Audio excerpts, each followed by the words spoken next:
এই প্রশ্নটা আগে ট্রাই করো নিজে পারো কিনা। a ইকুয়াল abc দেয়া আছে, এর প্রকৃত উপসেট বের করতে বলছে। এখানে চারটা অপশন দেয়া আছে, কোনটা অ্যান্সার হবে তুমি আগে সিলেক্ট করো বা কমেন্ট করো, তারপর আমার ভিডিওটা দেখা শুরু করো, আপাতত ভিডিওটা স্টপ করে রাখো। ওকে, যাই হোক, তুমি অ্যান্সার করছো কিনা আমি জানি না, এখন তুমি অ্যান্সার করে থাকলে আমাদের সাথে মিলাই নাও। এখানে বলছে a ইকুয়াল abc হলে, তাই না? a এর প্রকৃত উপসেট কত? উপসেট আর প্রকৃত উপসেটের সূত্র আছে কিন্তু। প্রকৃত উপসেট বের করতে গেলে সূত্রটা হচ্ছে 2 পাওয়ার n মাইনাস 1, যেখানে n হচ্ছে এখানে যতটা জিনিস থাকবে, সেট থাকবে, তো তিনটে আছে।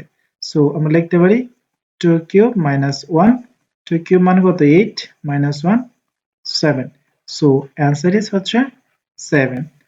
তো এখানে একটা প্রশ্ন দিয়ে রাখছি, খুবই গুরুত্বপূর্ণ প্রশ্নটা। প্রশ্নটা হচ্ছে সৃজনশীলের জন্য। তো নরমালি আমরা সৃজনশীল করতে অনেক প্রবলেম ফেস করি আমাদের স্টুডেন্টরা। তো গুরুত্বপূর্ণ যে কি ম্যাথগুলো আছে, সেই ম্যাথগুলো যদি তুমি ভালো করে করো তাহলে কিন্তু সৃজনশীলের জন্য তোমার জন্য ইফেক্টিভ হবে। তো এখানে যে ম্যাথটা আমি দিয়ে রাখছি, হুবহু গুরুত্বপূর্ণ সেট অফ ফাংশন থেকে এই ম্যাথগুলো, ঠিক আছে?